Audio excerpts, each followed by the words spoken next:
En el año 1915 nació Joey Arribí, que fue considerado el hombre más feliz en el corredor de la muerte.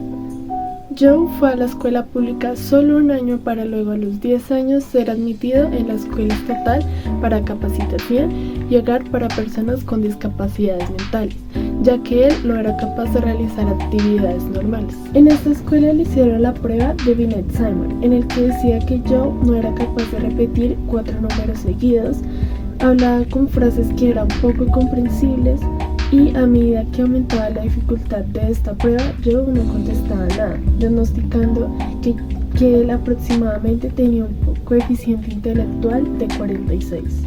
Joe también era tímido y solitario, y por eso sus compañeros lo golpeaban y lo maltrataban, hasta el punto de que hubo una ocasión en la que lo obligaron a confesar que le había robado un paquete de cigarrillos, lo cual era prácticamente imposible.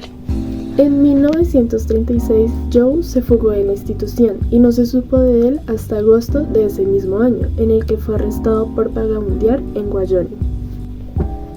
¿Pero por qué este hombre aparentemente inocente fue condenado a muerte?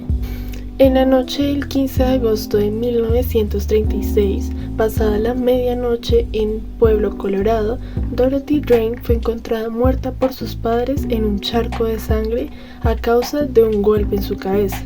Y lo peor de todo es que según los informes forenses, esta había sido violada. Además de que su hermana menor también había sido atacada, pero afortunadamente esta sobrevivió.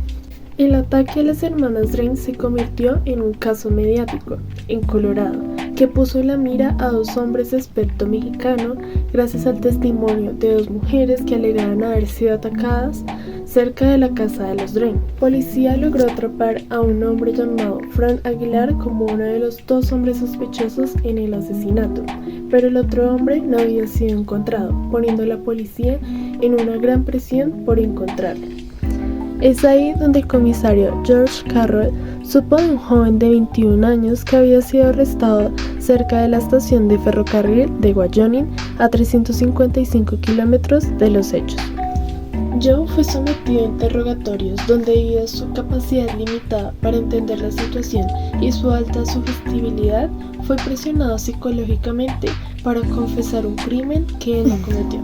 Durante su interrogatorio, el comisario no tomó notas ni le hizo firmar una confesión formal, pero Joe fue llevado a admitir hechos falsos que no coincidían con las evidencias. Su mente no era capaz de comprender las implicaciones legales o defenderse, lo cual lo llevó a hacer declaraciones falsas bajo presión, incluso aceptando preguntas capciosas sin lograr entenderlas.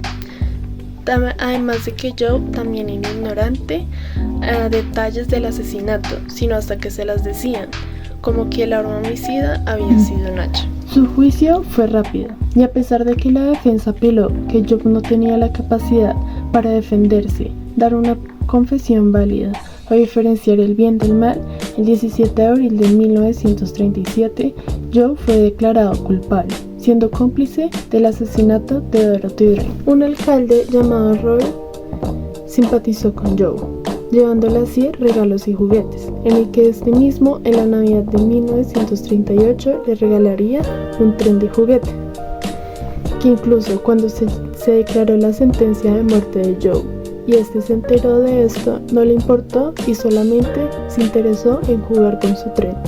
El 6 de enero de 1939, Joe fue acompañado por un sacerdote y el alcalde Roy a la cámara de gas, donde allí terminaría su vida. Este caso nos enseña que la relevancia de seguir un método cuidadoso y una duda constante antes de aceptar cualquier afirmación como verdadera, como lo que ocurrió fue dada por la presión de conocer al criminal por parte de la policía, sin examinar las pruebas con más paciencia y detenimiento. Se aceptó una supuesta verdad que no estaba fundamentada y puso en riesgo la vida de una persona vulnerable.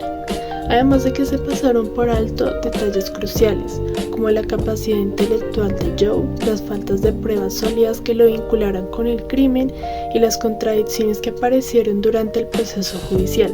Estos detalles, aunque son pequeños y no se pueden ver a simple vista, nos recuerdan que la verdad muchas veces puede estar oculta y que con un sistema poco crítico puede ignorar lo esencial. Para empeorar la situación, los prejuicios sociales y la falta de comprensión humana influyeron en la condena. Joe no solo fue juzgado por un crimen que probablemente no cometió, sino que también por sus limitaciones y su condición social, fue ejecutado sin que hubiera una justicia verdadera. Y décadas después, en el 2011, se revisó la evidencia y se concedió un perdón póstumo a Joe Arribí, reconociendo la injusticia histórica, aunque a pesar de esto, su vida no pudo ser salvada. Esta historia nos demuestra una verdad brutal, de que la justicia no avanza sin un pensamiento riguroso y una observación detallada. Pero no basta con esto. También se necesita de coraje para enfrentar los prejuicios y las estructuras que mantienen la desigualdad. Además de que la investigación exige cuestionar todo, examinar cada detalle con precisión, y la justicia social exige empatía y acción para corregir las injusticias reales.